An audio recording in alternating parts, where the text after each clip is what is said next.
You're listening to episode 15 of Literacy in Color.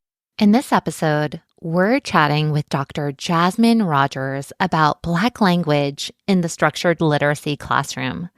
Dr. Jasmine Rogers is a leading national voice in literacy instruction, specializing in culturally competent approaches to teaching.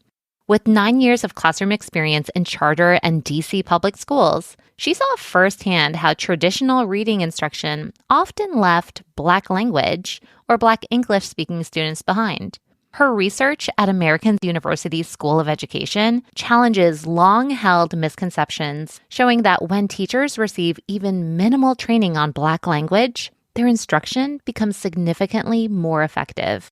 A sought-after speaker and consultant, Dr. Rogers blends data-driven research with practical classroom insights. She has been featured as a guest on podcasts, led workshops at teacher conferences, and moderated academic panels. Her work not only helps educators recognize unconscious biases, but also equips them to better serve linguistically diverse students. Dr. Rogers' mission is clear: to revolutionize literacy instruction by affirming every student's linguistic heritage. Welcome to the Literacy in Color podcast. I'm your host, Michelle Sullivan, a science of reading advocate with over a decade of experience as a reading interventionist and literacy coach. I'm passionate about making evidence-based instruction both effective and engaging. If you're interested in captivating our learners on reading fluently and understanding language, or as I like to call it, keeping it colorful, then you've found the right place. Each week, we'll explore intriguing lit bits and practical strategies around the science of reading and structured literacy to help you be colorful and teach colorfully. Are you ready to bring literacy to life? Let's color outside the lines and make an impact together. Hello, everyone. Today you are in for a real treat because we have Dr. Jasmine Rogers. And I know we don't have to be formal here, but the doctor part is well-deserved. So let's give it a mention. And I was at the Reading League conference this past October, and I was sitting through a session with Ramona Pittman about bridging the science of reading and African-American students' reading success. And during her Q&A, she was talking about some research out there. And she's like, oh, I can't remember the study. And here comes Jasmine Rogers, hand up, and she spews out the researcher, the study, the date. And I was like, oh my gosh, I want to know this person. So here we are. Dr. Jasmine Rogers is joining us today to talk about language variation, particularly Black English, and how it relates to structured literacy. So welcome to the show, Dr. Jasmine. Thank you, Michelle. And thank you so much for respecting the title. It was very long fought, hard earned. So I'm grateful that you recognize those letters that are now behind my name. Yeah, use those letters anytime you can. So can you tell us a little bit about your coaching role and your background in education? Yeah. So prior to the role I have now, which is as a manager and coach at the DC Reading Clinic, I was a teacher. So I was a teacher in the classroom for about 9 years. And during that time, I actually started my doctoral process. And I got this job at the DC Reading Clinic after being a reading specialist. So my job at the Reading Clinic is to support classroom teachers with best practices and gaining knowledge about the science of reading, and then applying that to their practice through what we know as structured literacy instruction. I love this job so much because it brings back the love for why I was in the classroom in the first place. But every single day I get to see adults grow in their practice, and they are doing so much great work to support students in reading. As you know, Washington, D.C., District of Columbia Public Schools is a majority Black school district. And with that, we need to take into account the linguistic needs of the majority population of our students. So between my job as a reading specialist and then moving into my work in the Reading Clinic, my interest and love for Black language has grown. And so now I get to apply all of my research from my doc program to my daily job. I love that. And I noticed that you prefer the term Black English over African American English. And can you define the difference, what that means to you, and maybe what inspired your research behind that? Yeah, so I prefer the term Black language. I will use the term Black English sometimes, and then to be even more specific, Black American English. The way that people talk about language absolutely matters, which is why I'm specific about the titles that I use for the language. In research, you'll see for a very long time that people have made multiple names for it. So at one point, they called it Negro non-standard. We know now that we don't use the term Negro because it's not appropriate and times have changed. They at one point called it Black vernacular. They called it street speak, soul speak, spoken soul, a lot of different names. And all of those names reflected either the researcher's work at the time or the identity of the researcher. For me, I consider myself to be a Black American. I am the descendant of enslaved Africans who've been in the United States now for hundreds of years. And I recognize that I have friends who are actually immigrants from Africa. So they are indeed African American. So I preferred the term Black to describe myself. So when I was doing my research, I more preferred Black English. And then the more I learn about the way that people refer to language and how even when they talk about Black English, they sometimes talk about it more as like a dialect. I now am really honed in on the work of April Baker Bell, where I am calling it Black language to honor that it has its own morphosyntax, its own phonology, its own grammatical system, the elements that are needed for a language. So in order to elevate and really just make it very clear what I'm talking about, I use the terms Black language first, and then you'll hear me say Black English regularly within speech. One thing I will caution your listeners, and I would encourage everybody, please, please, please do not refer to this very beautiful language that many people speak as AAVE or African American Vernacular English. The reason is terms like vernacular and dialect are falling out of favor because they often refer to groups in society that people have decided that they are going to cast aside or look down upon. So in order to elevate my people, in order to elevate the language, I ask that people don't dismiss an entire language as vernacular. Because even the definition of vernacular is something along the lines of slang, or I can't remember the other word that they use. But the entire language that I'm referring to is not slang.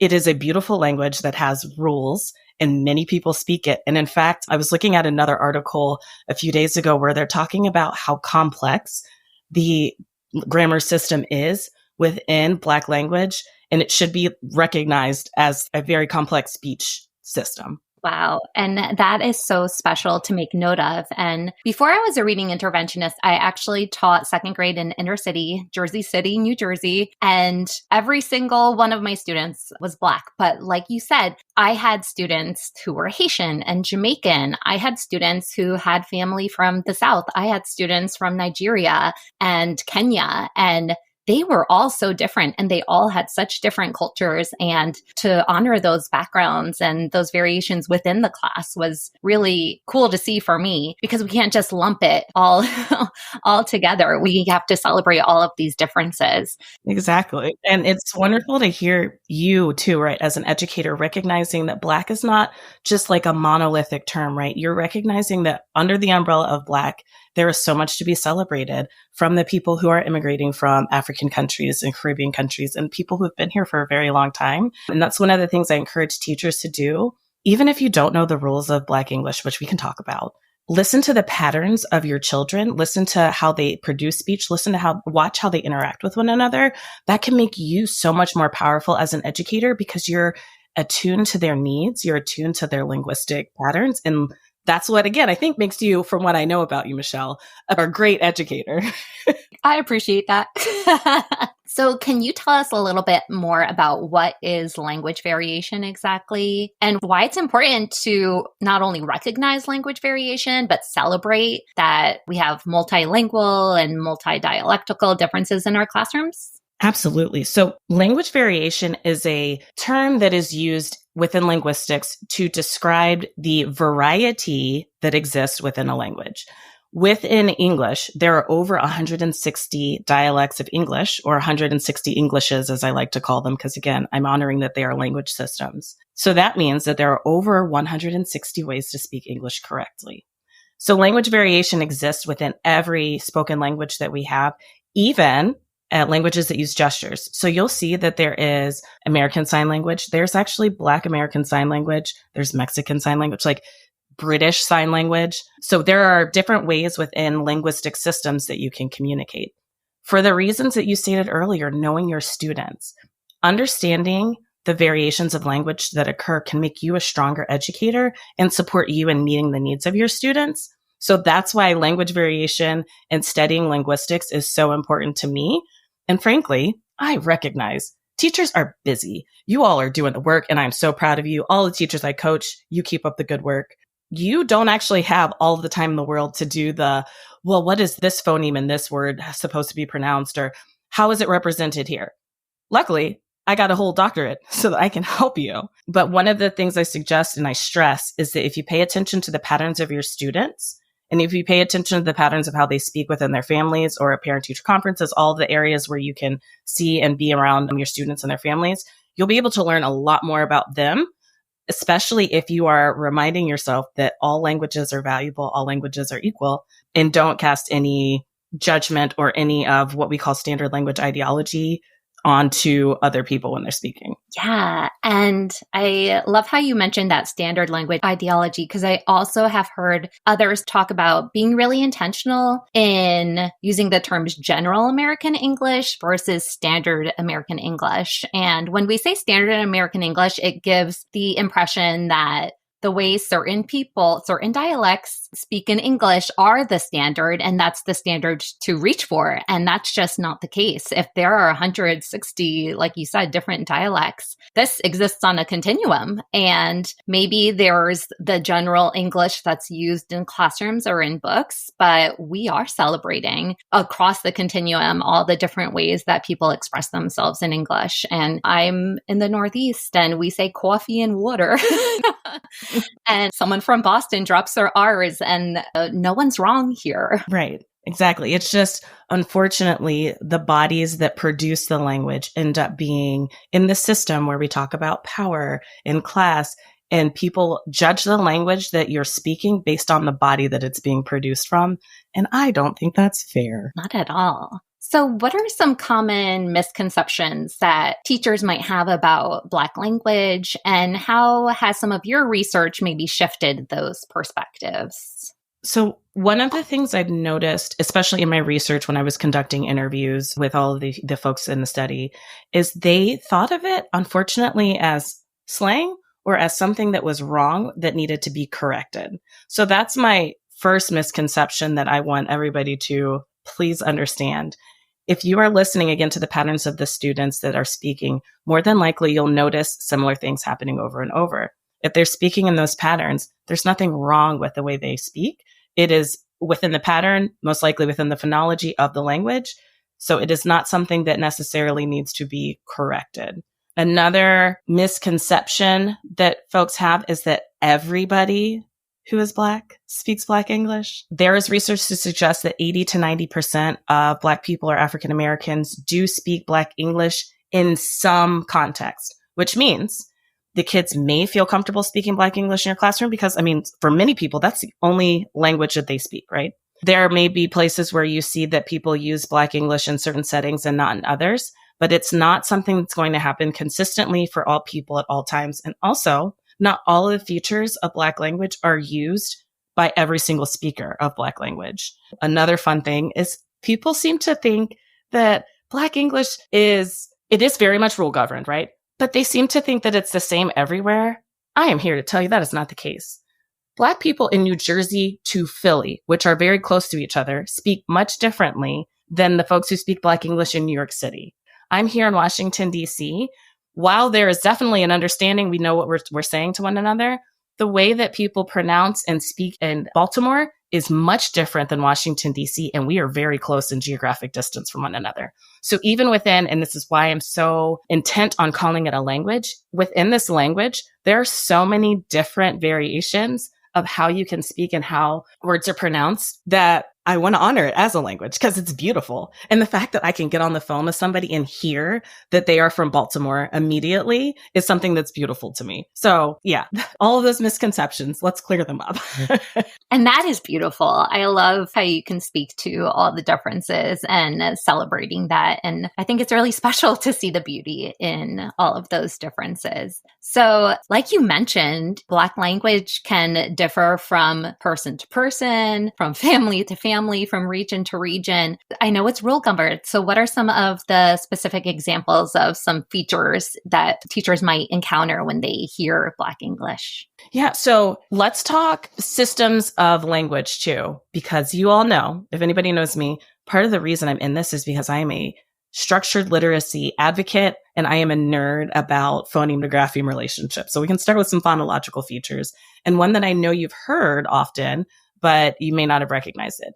So the TH digraph can be represented in Black language in different phonemes or different pronunciations of the sounds, depending upon where it's located in the word.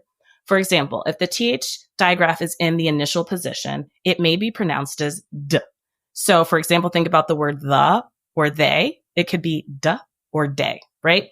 Cool. In the medial position, you might hear the TH digraph being pronounced as F or V.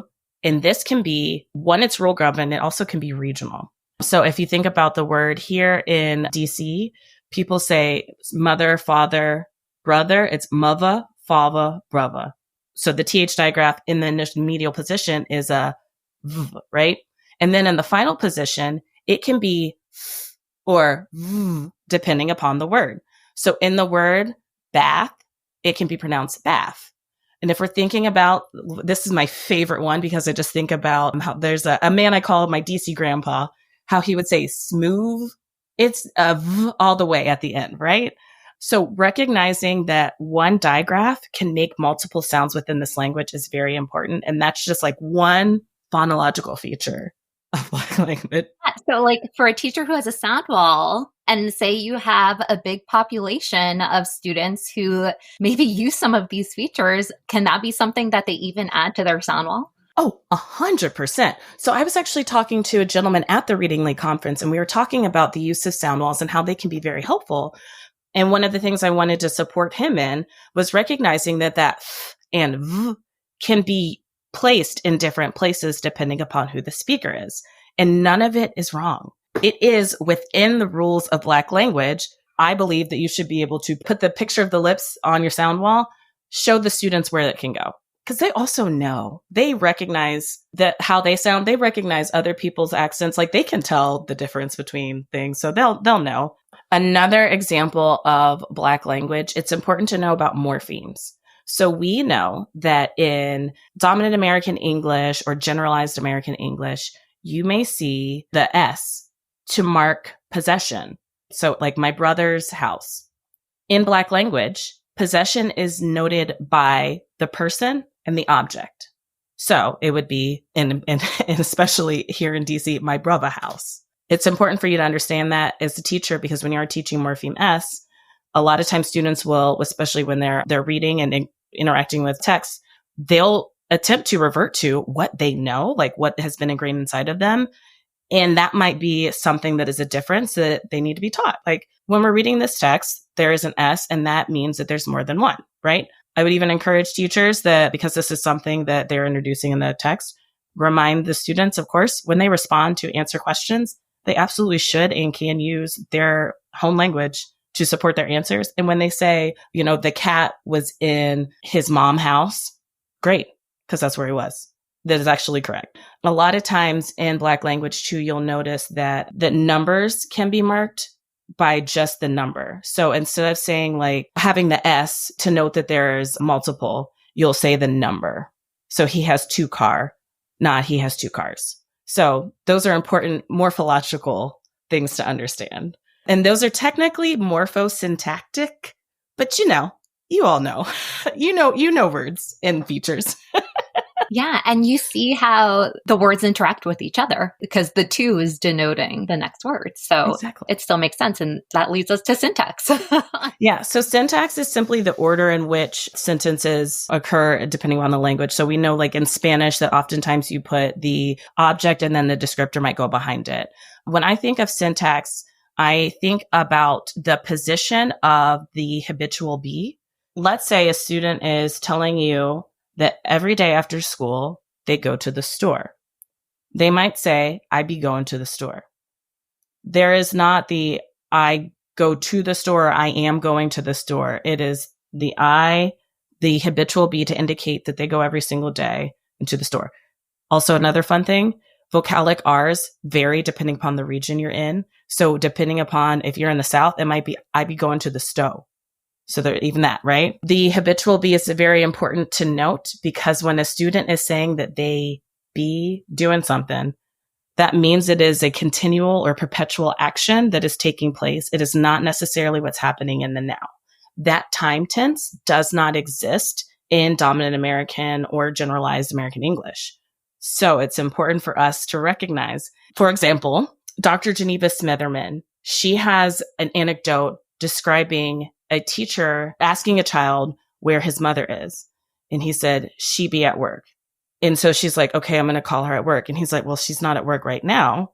And so they go back and forth because the teacher's not understanding the be for the student means that the mom is constantly at work. Today, she might not be, but like that's where she typically is. So I think that syntactical feature is important.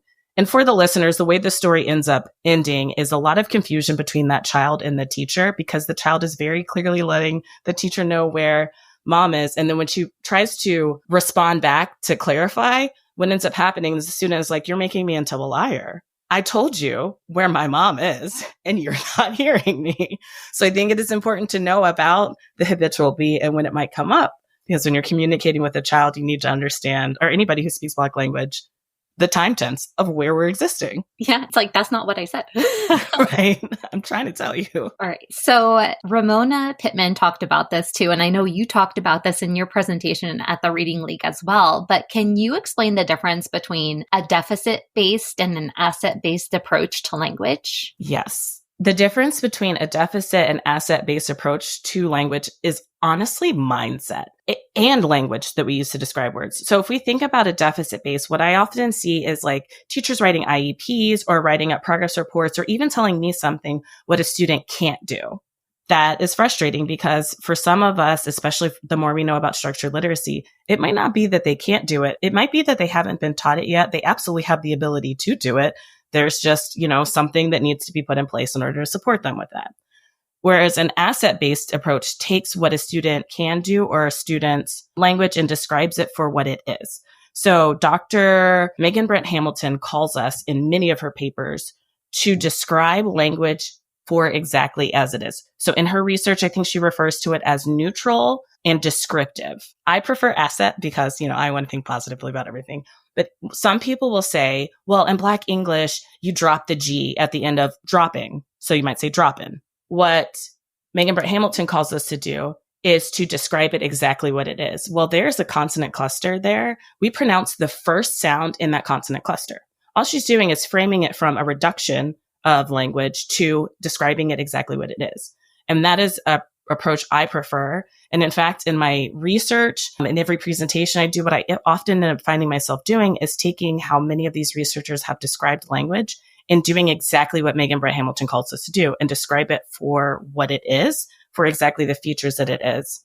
And one of the illustrations she actually gives, she and I had the pleasure of presenting at Planet Word together. And it was like me, out of my dream to be in the same stage, in the same room as that woman. She's wonderful. Oh, exciting. She talked about describing two different types of fruit. So she asked the audience to describe an apple and people are yelling out like, red, shiny, crunchy, cool. And she's like, all right, now describe an orange. People say it's the color, the orange, the name and the color. It's bumpy, it's round. And she's like, okay, I noticed that none of you described the orange as not red or not crunchy or not smooth. So her call to the audience, and I think that was a beautiful illustration, is like describe these language systems for what they are. You wouldn't describe an orange or an apple in absence of one another. Describe language for exactly what it is. Wow, that's really powerful. I love that example. So when teachers are encountering Black language in the classroom and they're encountering something different from just general American English, what are some teaching moves that educators can actually use with students? Are some of the moves better than others? And how might a teacher honor and identify a student's language that's a variation of general English? There's a book that I recommend to many people that I meet called Revolutionary Love. Inside of this book, it talks about different ways that we can honor and support students in the classroom. One of the ways that this book challenged me as a coach and frankly as a former teacher is it provided a list of what we would consider typical responses to student language. For instance, if a kid said, my brother has 2 cars, then the teacher might say, oh no, it's my brother has 2 cars, right? So this book calls us to make sure we're responding to language in a way that is, one, affirming to the student. So it lets you all know, I'm picking up what you're putting down. I understand that you're communicating, and also supports their further growth in the classroom. To be clear, I am not advocating for an approach that would force a student to speak dominant American or generalized American English over their home language. I'm in support of strategies that allow students to understand the difference between both language systems, and the student on their own chooses which language system that they want to use in life, right? So one of the examples I can think of for how you can apply revolutionary love to phonology in our structured literacy lessons, if you ask a student, what are the sounds in the word math? And they say, f, you can say that's correct. F can be pronounced as math. There's 3 sounds. And when we're spelling, that f is represented by the TH digraph. Let's practice writing the word math, M-A-T-H, right? Draw a connection between the phoneme to grapheme relationship, honor the student's language, and also support them with learning a system that they can potentially use whenever is necessary for them. What I coach my teachers on is make sure you are being specific about what you're asking for. So I saw this happen in a classroom where the teacher asked, tell me how many phonemes are in the word, let's say math again. The student says 3, f. The teacher said, no, it's f, and then sticks their tongue out at the kid. One, sticking your tongue out is kind of rude, so let's not do that. But I'm like, hey, you asked the student how many phonemes there are. That student's language didn't stop them from understanding that there were 3 phonemes in that word, because there was actually an exact phoneme to phoneme relationship for that word in both languages. So let's think about why you had that response. And in the future, if you want to know if there's 3 phonemes, there's 3 phonemes. They said it. So it's great too, because one of the beautiful things about the work that I do is people end up recognizing within themselves that they feel like this weight of standard language ideology that kind of comes with the role of being a teacher. There's a bunch of studies where they talk about English teachers specifically feel like it is their duty, their calling to teach kids how to speak dominant American English. And that's it. And that's how it goes. When in reality, that's just one variation of the Englishes that we have. And it is not necessary to make students feel bad about themselves and their language when you're teaching them. So I think it's very important when we are making sure that we're responding to our students, that we are paying attention to the directions that we're giving, what the task is at hand, and also what sounds our students are producing so that we can match those 2 graphemes and support them with reading and spelling. Yeah. And I think it's so important too to distinguish between we have oral language and we have written language. And the oral language is something that can vary so greatly all over America, right? But you still attached the written, we're spelling it with the TH, and you're teaching them that relationship explicitly still, which we want them to be communicators. And sometimes if it sounds a little bit different, that's okay. And that's something to celebrate. Yeah. I think it's important too to notice, is the student producing this phoneme because they can't produce the sound, or are they producing this phoneme because that's part of their dialect? And that's a distinction to make too. Yeah, 100%. And that's why the first part of this response type is to affirm that you understand what the student is saying. That because what I tell everybody, language is for communication. Did the student communicate said thing? Yes, they did. Move it along. I'm also noticing the beauty in being a coach and having, nerding out on this work every day. As teachers, the sounds we produce impact our students greatly. I'll give you an example. I have some teachers who are from Buffalo, New York, and some areas of Texas. They have this same thing where if the word is Sam, like a guy's name, they would say Sam. So there's like a EA kind of situation going on in there, right? It's a little inflection. I've noticed with my teachers specifically from these areas, they'll say, spell Sam. The student will write down S-A-E-M or S-E-A-M. And one of my teachers is like, well, what's going on? The kids don't know how to spell. I'm like, get on your phone right now, record yourself, play it back. They're like, oh my goodness, I say it like this. Because it's also a reminder too, that every single one of us as human beings have an accent. When I was a reading specialist, one of the things I had to do, because I have a struggle, well, I'm getting better now, but short E and short I, they're the exact same thing to me. I'm from Pittsburgh, but being down in Maryland, I've actually asked folks to pronounce a bunch of different words. Like when I'm at dinner with friends, neighbors, and I ask them to pronounce a couple of words that I think are local to this region, and they all say like the same thing, short E, short I. I knew that could impact my students, so I would get a video on YouTube and play it. What another thing I do, I was in a classroom the other day and a student was pronouncing a sound exactly how, if we had a little articulation video, we would believe it to be pronounced. Myself and the teacher were both having trouble producing the sound. So, you know, we made that student the example. Could you pronounce that one more time for us? Okay, point to the phoneme. What is this sound, right? Because we both knew as adults, we were going to lead the students down the wrong road. If you asked me to pronounce the sound that is represented by the letter R, I would sound like a pirate, or there's a strong E that is in front of that thing. I let the kid handle it, you know? But it's important to be reflective of ourselves because the sounds we produce also impact our students. It's like a pin or a pen, right? Yes, I can't do that. It's the same. And don't ask me about the number that comes after 9 either, because that, and then the guy who's on the whiz, same pronunciation. And I think those are some of the funnest conversations I've had with people. Like, how do you say this word?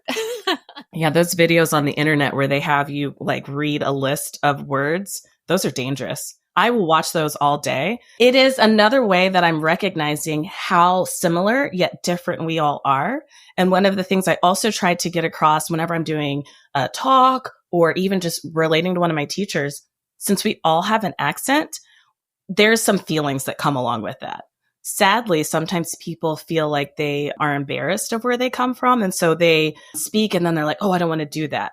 There's no need to be embarrassed. You come from where you come from. And it's a beautiful thing that you do come from where you come from, because if we all sounded the same, honestly, life would just be boring. Yeah, you come from where you come from, and it's a beautiful thing. And I really resonate with that actually, because I am a child of immigrants from Poland. And growing up, I always felt a little different because my parents had accents and not many other people's parents had accents. And when I was younger, it was something I was embarrassed about sometimes. And now it's like such a mindset shift, because I am so proud to have grown up bilingual, and I am so proud to have a rich culture and background, and that my parents have the story that they do have. So whether we're talking about languages from a different country or languages within the United States, it really is something to celebrate.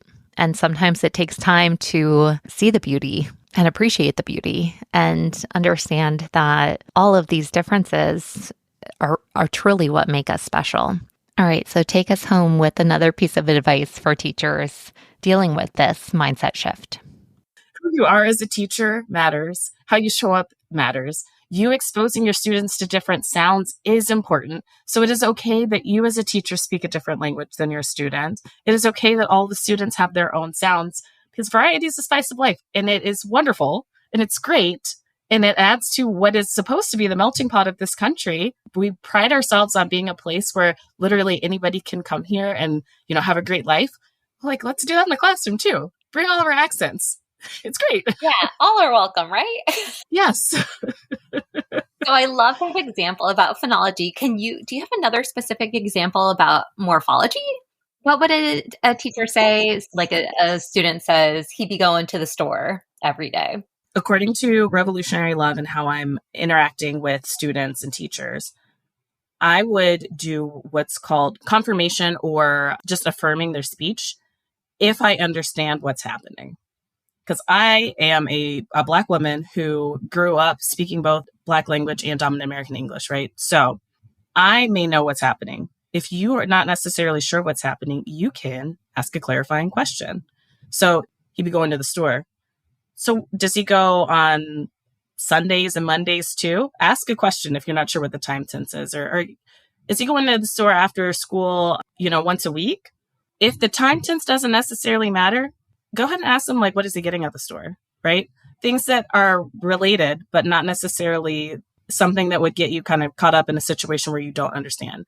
And again, thinking back to Dr. G's example of where the teacher really just went back and forth. And what honestly seemed to ensue when I was reading that passage is a power struggle. We have to be very careful and mindful for us as teachers and human beings that we are not engaging in power struggles with our students. I know I work mostly with elementary school, but I have been in middle schools a little bit this year and also learning more about high school.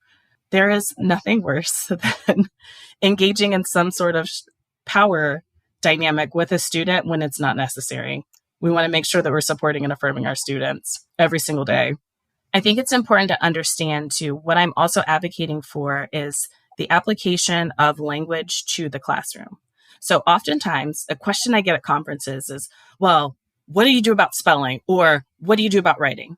First of all, I gave a few examples earlier about spelling, but if you as a teacher are teaching a good phoneme to grapheme relationship and honoring where the phonemes may be different in a student's language and reminding them that, yes, you can pronounce it this way, this is how it's spelled, we're in good space. If a student is spelling bath as B-A-F and you have not explicitly taught them the TH digraph spelling of B-A-T-H, then you are actually in the wrong and you need to do better and be explicit about it. Thinking about our application to Black English in high school, if you have been through an education system that has been impacted by COVID, that maybe does not value writing as much, it is very possible that students have gotten to you in high school and might not know the structure of a paragraph. If you have not explicitly taught the syntactic relationship of words in sentences in dominant American English, thinking about a hamburger paragraph, right? Or like the race method, all of those things, then you are unfortunately doing your child a disservice when you're telling them that they're wrong, because what's happening is they are bringing all of their linguistic skills to the classroom to attempt to do the task that you've put before them. And so if you haven't explicitly taught them, then you're saying that they're incorrect, but did you teach them how to write? Did you teach them about grammar? Because shoot, when I was in high school and in middle school, we had this like Writers Express, Right Source 2000, I don't know, where we had to go through rules. And like, this is how you write a thesis statement. This is how you write an opinion. If you're not doing those things, then I really need you to take several seats, figure out how you're going to introduce those things, and do not be upset when kids are bringing every single one of their language skills to attempt to write your essay or attempt to spell those words that you're giving them. Yeah. And I think that's why I love the work that you're doing, because you're bridging all of the information about Black language within the realm of structured literacy. And like I mentioned before in our pre-call, you are paving the way for that information. So that's such important work. And I think a key takeaway here is that we're not changing the language of the child. We're not trying to change the way that they're expressing themselves. We're adding a layer of language to their repertoire, and, like making them even more well-versed on ways that they can change the way that they communicate in different scenarios in different circumstances, to different people, to different environments. And absolutely, that goes back to asset-based. We're not taking away, we're just adding to. Yeah. And it is important to recognize that sometimes people like to talk about code switching. Unfortunately, code switching often ends up applying only to people who are in a group that the majority of people do not consider to be the dominant group. So I encourage teachers, do not teach your children to code switch, because that is frankly a value that is cast on people who are not considered to be a part of dominant culture. My suggestion to teachers is to teach them, honor and respect the language that the student brings to the classroom, and also teach them another language, like we talked about, a layer of language. The student then has the opportunity to choose how they show up in the environment that they show up in. Because I am so proud of the adults that I work with on a daily basis who are actually not code switching and standing in who they are, standing in their home languages and being themselves in the classroom, being themselves at work, out and everywhere. Frankly, it is a beautiful thing, again, because then people are really recognizing and interacting with a person for who they are. And so I do not at all ascribe to code switching as a value. In fact, I believe Tabitha Brown has some t-shirts at Target that talks about she is not code switching. But we as teachers should not be telling them they have to speak one way in certain settings and they have to speak another way in another setting, because again, that's not necessarily true. Just a reminder, generalized American English is a dialect as well. So understanding that the relationships between power will help you start to make really good instructional choices for your children and give them the skills and the context and the understanding to then empower them to make a choice of what they are going to do when they get into the world. That is huge. And I love how it always goes back to celebrating the students, right? And it all goes back to mindset and perspective. And I'm thinking again, the teachers who are like, but I don't know how to do this. I don't know how to make it work. Like, even in terms of assessment, I remember, back in the running record days, we were even trained, like, if a student says birthday, it's not a miscue. If a student say axe, it's not a miscue, right? And to honor those differences. And I'm thinking about phonemic awareness assessments and teachers who are like, wait, they said the sound incorrectly, according to what's on the paper incorrectly. What kind of advice would you give there? I'm so glad you asked. I was recently rereading a study where the authors of the study, the researchers, they were studying first graders. They had these first graders who speak, one group speaks dominant American English, the other speaks Black English. They had them do a series of phonological awareness tests. The study found that the students performed the same on all of the tasks. The only difference was the tasks that included features of Black language. So, for instance, if there is a 4-phoneme word, we know that in Black language, you pronounce the first consonant in a consonant cluster. So, if a student was segmenting the word last, they might say s. So, the research showed that the students have no phonological difficulties. The challenge was for the assessor is understanding the differences between dominant American English and Black English. So, it is important for teachers to review the assessment prior to giving it. And I know teachers are being asked to do 8 million things.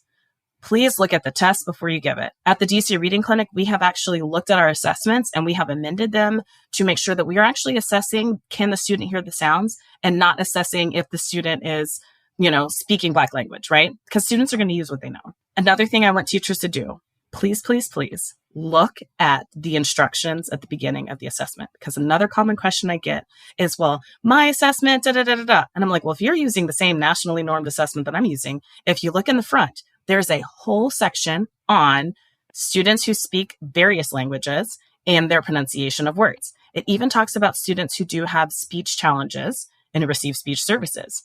A couple of the assessments say very similar language along the lines of, if the student's pattern is to speak XYZ, then that is marked correct on the test. Again, back to my earlier statement, hearing the patterns, listen to your students. Also, many of these tests call for a familiar speaker to be present with the student when doing the assessments. So I know, we're rushing to do everything. It is important that the person who interacts with them the most is doing the assessment.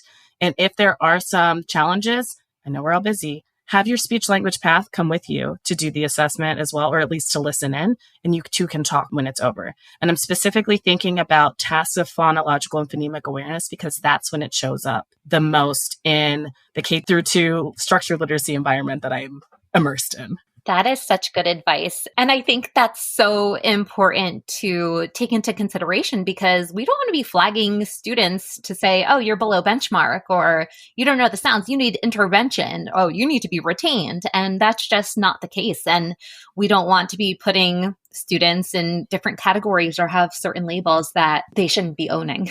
100%. And that is, again, me and my research. Dr. Simone Gibson, she calls us to interact with our speech language pathologists as teachers because, frankly, our speech language paths have so much knowledge behind them. They, frankly, have been doing a lot of structured literacy work when you think about how they conduct their sessions for a very long time. So if you do have any questions as a teacher, please go find your speech language path in the school. Great resource. If you don't mind, I'm actually going to call up. Yeah. Are you in the Science of Reading Facebook group? I am. Okay, so there was a post that was in there the other day, and a teacher asked a question about Black English. And it was interesting because she goes through and says, in this post, she identifies all of these appropriate pronunciations of Black English, including, she says, they is pronounced as day and bathroom is pronounced as bathroom, right? Perfect, we know this. She ends up saying that she spoke to the speech teacher and the speech teacher told her that it was acceptable. And then she still continued to say, so should I correct these errors or should I accept it? And she doesn't want to embarrass her students because she, has a good relationship, all this stuff. And I have been thinking about this for days. I responded, and I usually don't respond on the internet. But one of the things I want us to consider too as teachers is how much of us and our ideas and our biases are actually showing up. Because if I'm looking at what she shared, or he or she, because it's anonymous, right? This teacher started with saying that she recognized, right? She recognized Black language. Cool. We're at a good spot. But then she consulted another adult in her building, the professional, and the adult professional said, it's fine. And then she still felt like, well, that's not the answer that I wanted. So I'm going to keep doing it. And then I'll go ahead and ask all these other people. Thankfully, the responses were great. Most of the people in the chat were saying that you need to consult your speech language path, provided a lot of on-ramp resources. I provided some places that folks could go.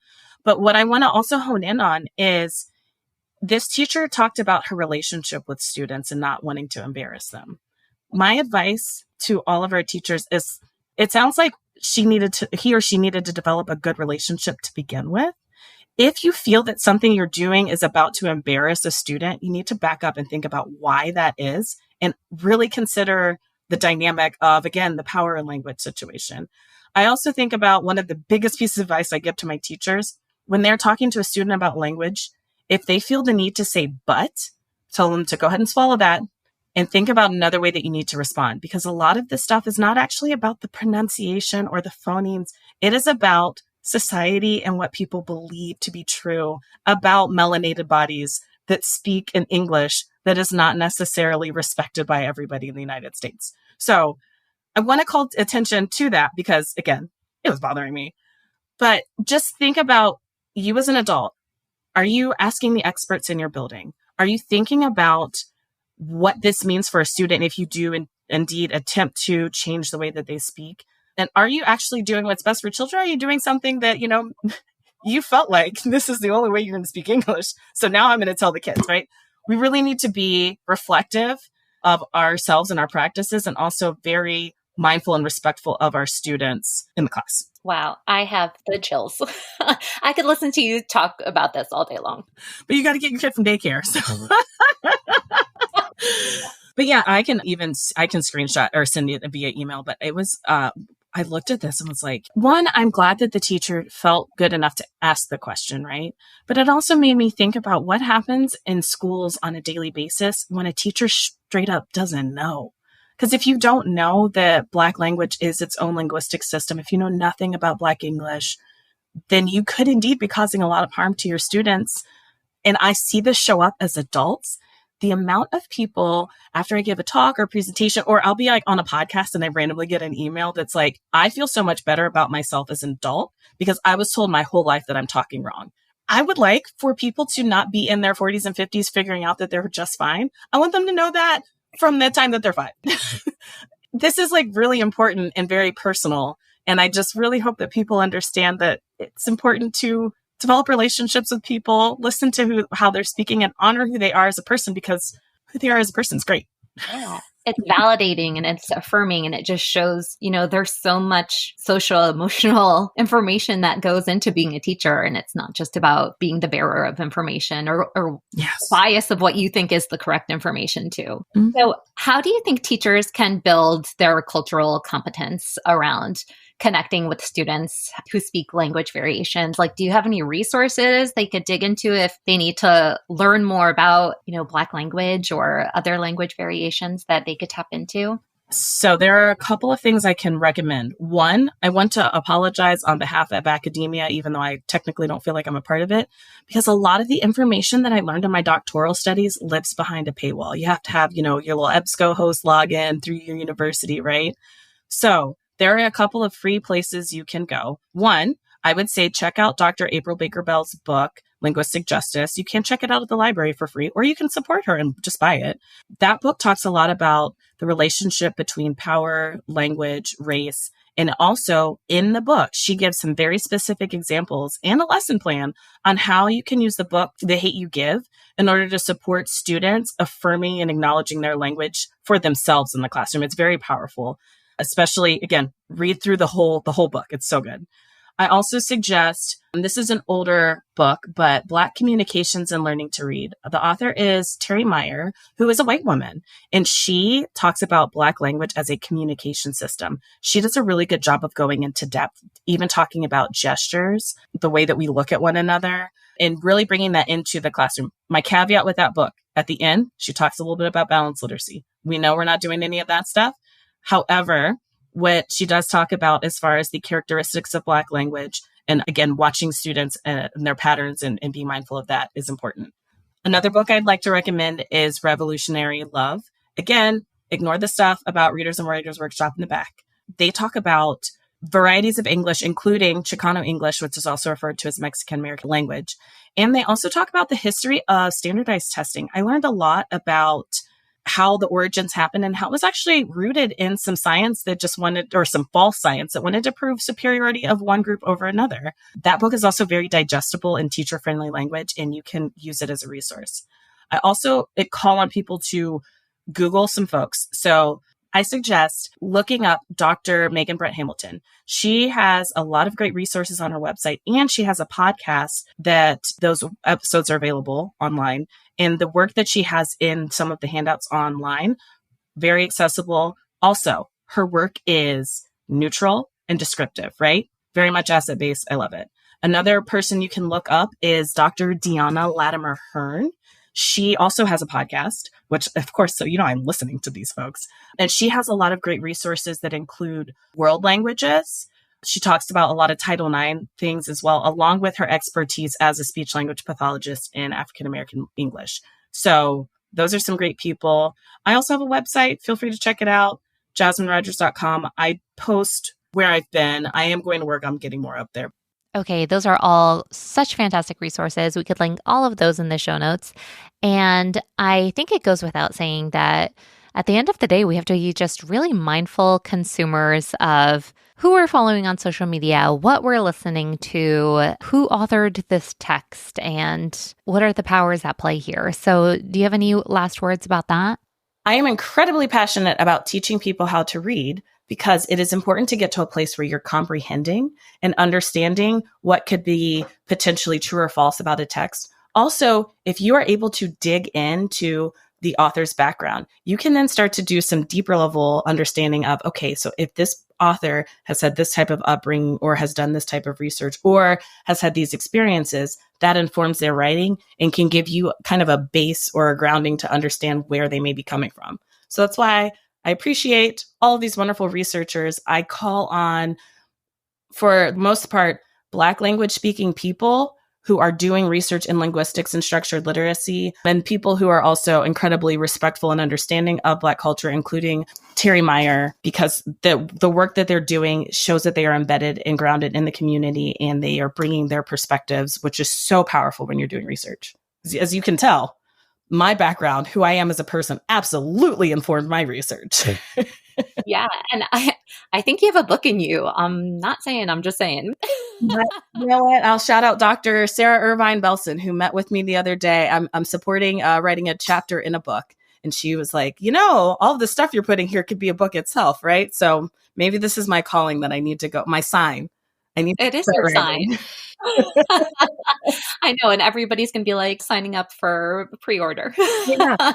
Honestly, if I had the capacity to get it done, I do think that there is a lot about my experience. I was, again, you all know I'm a Black woman. I had some really negative views about Black language myself just because of how I've been socialized.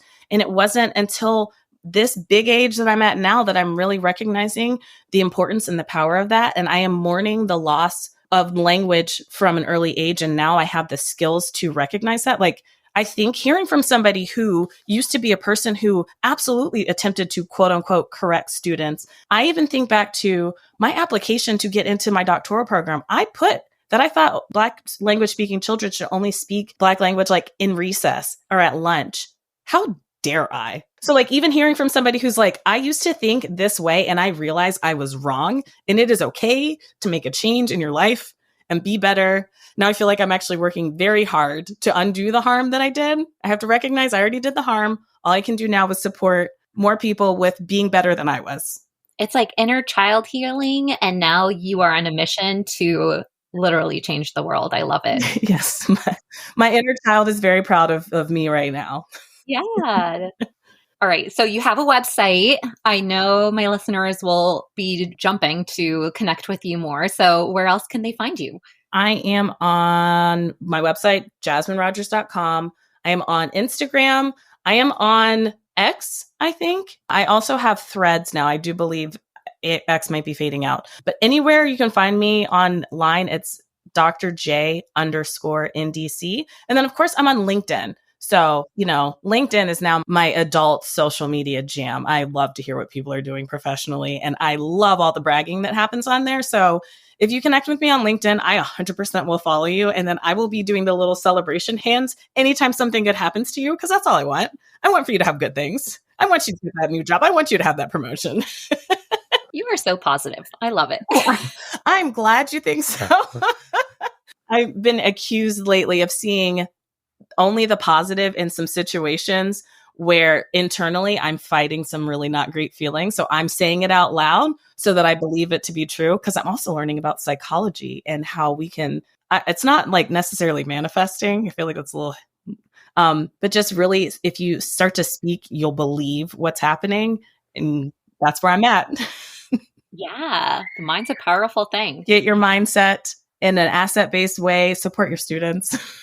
I love it. Well, Dr. Jasmine Rogers, this has been filled with information, filled with such good content. It's probably one of my favorite episodes I've recorded so far. So thank you so much for being on the show, and we'll have to chat again soon. Thank you so much for having me. This has been so much fun. Thank you for letting me rant and talk about all the things that I love. I hope that your teachers that are in the audience really hear my message. Please listen to the patterns that your students are speaking. Make sure you are affirming that you know what they are communicating. And also take some time to be reflective of yourself, right? Where do you bring into the classroom? How are you showing up every day? And why are you doing things that you're doing? I think we're all going to be in good hands moving forward, right? Right, Michelle? Absolutely. And we know that Dr. Jasmine rant is just pure wisdom. So we're all in good hands here. Thank you so much for tuning into Literacy in Color. I hope today's episode left you feeling both inspired and equipped with something new to add to your teaching toolkit. If you're enjoying this podcast, it would truly mean so much to me if you'd leave a 5-star review. It helps other educators find the show and join our colorful community. And don't forget to hit the follow or subscribe button so you never miss an episode. For more tips, tools, and resources, be sure to check out the links in the show notes at michelleandthecolorfulclassroom.com. Thanks again for listening, and I'll catch you next week. Until then, be colorful and teach colorfully.